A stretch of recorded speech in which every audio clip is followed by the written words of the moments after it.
Shiva digital YouTube ఛానల్కి స్వాగతం. మా ఛానల్లో వచ్చే వీడియోస్ని ప్రతి ఒక్కరూ చూసి మమ్మల్ని సపోర్ట్ చేయండి. ఇలాంటి వీడియోస్ కోసం సబ్స్క్రైబ్ చేయండి, లైక్ చేయండి, షేర్ చేయండి.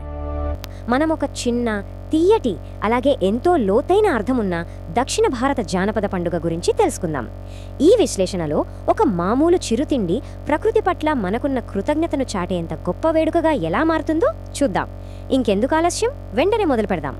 మన ప్రయాణాన్ని అతి చిన్న మూలకమైన పేలంతో ప్రారంభిస్తున్నాం. పేలం అంటే వేయించిన లేదా పేలిన గింజ. ఇవి జొన్నలు, సజ్జలు లేదా మొక్కజొన్నలు కావచ్చు. అసలు ఈ వేయించిన గింజ లేకపోతే ఈ పండుగే లేదు తెలుసా? గ్రామీణ సంస్కృతిలో ఈ చిన్న గింజకు ఎంత ప్రాముఖ్యత ఉందో అర్థం చేసుకోవచ్చు.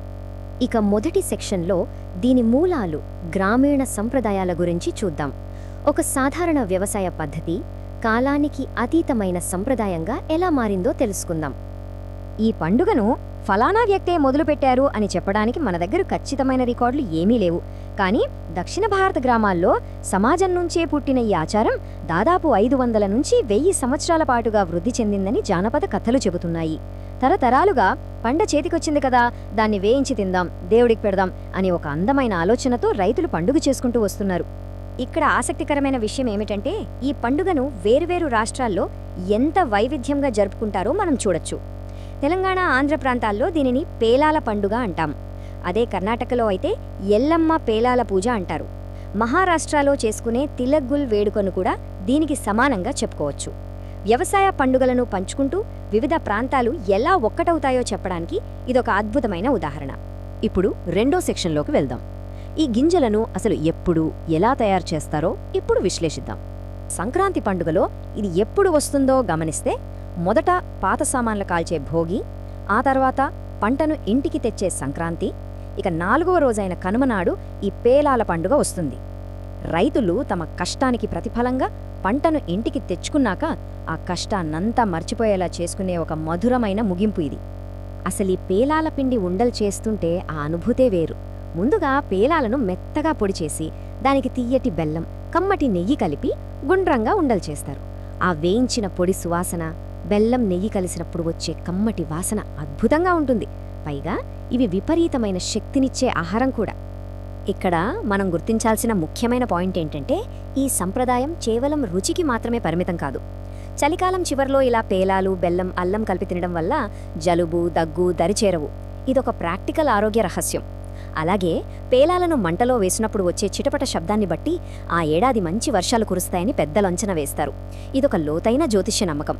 ఇక 3వ సెక్షన్, వంటగది నుంచి కాస్త బయటకు వచ్చి పొలాల్లో, అలాగే గ్రామం నడిబొడ్డున ఈ వేడుక ఎలా జరుగుతుందో చూద్దాం. గ్రామీణ కుటుంబాలకు, ముఖ్యంగా గొల్ల, యాదవ, కురుమ వర్గాల వారికి ఈ రోజు చాలా ప్రత్యేకం. తమకు పంట చేతికి రావడానికి కారణమైన ఆవులు, ఎద్దులకు వాళ్ళు ఎంతో భక్తితో కృతజ్ఞతలు తెలుపుకుంటారు. వాటి కొమ్ములకు రంగులు వేసి, మెడలో పూలదండలు వేసి, శుభసూచకంగా పసుపు రాసి అలంకరిస్తారు. ఆ తర్వాత పశువులకు పేలాలు, బెల్లం కలిపి తినిపిస్తారు. పశువుల వల్లే మనకు ఈ పంట వచ్చింది అని చెప్పే ఒక గొప్ప కృతజ్ఞతాభావం కదా ఇది. ఇదొక అద్భుతమైన కమ్యూనిటీ వేడుక కూడా. పిల్లలు ఇంటి కప్పు పైనుంచి పేలాలను కిందకు విసురుతుంటే కింద ఉన్నవాళ్లు వాటిని పట్టుకోవడానికి సరదాగా పోటీ పడతారు. పైనుంచి పేలాలు ఆశీర్వాదాల్లా కురుస్తున్నట్లుగా ఉండే ఈ ఆట ప్రజల మధ్య అనుబంధాన్ని మరింత పెంచుతుంది. ఇక ఆధ్యాత్మిక కోణంలో చూస్తే, ఇంటికి వచ్చిన పంటను పోచమ్మ, ఎల్లమ్మ లాంటి గ్రామదేవతలకు నైవేద్యంగా పెడతారు. పసుపు, కుంకుమలతో పాటు పేలాలను సమర్పిస్తూ పంటను కాపాడు తల్లి అని భక్తిగా మొక్కుకుంటారు. తమ పొలాలకు ఎల్లప్పుడూ రక్షణ కల్పించాలని దైవాన్ని వేడుకునే ఒక వినయపూర్వకమైన ప్రార్థన ఇది. మనం ఈ విశ్లేషణ చివరి భాగానికి వచ్చేశాం. ఈ చిన్న గింజల వెనుక దాగి ఉన్న లోతైన తత్వాన్ని ఇప్పుడు అర్థం చేసుకుందాం. ఇంట్లో ధాన్యం నిండింది, ఇక ఆకలి ఉండదు అన్న మాట వినడానికి ఎంత బావుందో కదా. విజయవంతంగా పంట చేతికి వచ్చిన తర్వాత భవిష్యత్తుపై ఉన్న భరోసాతో ఒక రైతు పడే ఊరటను, సంతోషాన్ని ఈ మాట అద్భుతంగా చెబుతోంది. నేటి కాలంలో మనం చూసే ఖరీదైన, ఆర్భాటపు వేడుకలకు ఇది పూర్తిగా భిన్నం. ఈ పండుగ నిజమైన సమానత్వాన్ని చూపిస్తుంది. ఇక్కడ పేద, ధనిక అనే తేడా అస్సలు లేదు. ప్రకృతికి కృతజ్ఞతలు చెప్పడానికి ఒక పిడికెడు జొన్నలుంటే చాలు, ఏ ఇల్లైనా ఈ వేడుకలో సంతోషంగా పాలు పంచుకోవచ్చు. ఈ సంప్రదాయం వెనుక ఉన్న అసలు అర్థం ఎంతో స్ఫూర్తిదాయకంగా ఉంటుంది. గింజకి వేడి తగలగానే అది పగిలి ఎంత అందంగా వికసిస్తుందో, అలాగే మనిషి పడే కష్టం కూడా గట్టిగా నిలబడితే గొప్పగా ఫలిస్తుంది అని ఇది తెలియజేస్తుంది. మన కష్టానికొచ్చే గొప్ప బహుమతికి ఆ చిన్న గింజ ఒక అద్భుతమైన ఉదాహరణ. ఇక ముగింపుగా ఆలోచిస్తే శక్తినిచ్చే ఈ ప్రాచీన సంప్రదాయాలు ఆధునిక కాలంలో కూడా ఇలాగే ఆదరణ పొందుతూ ఉంటాయా?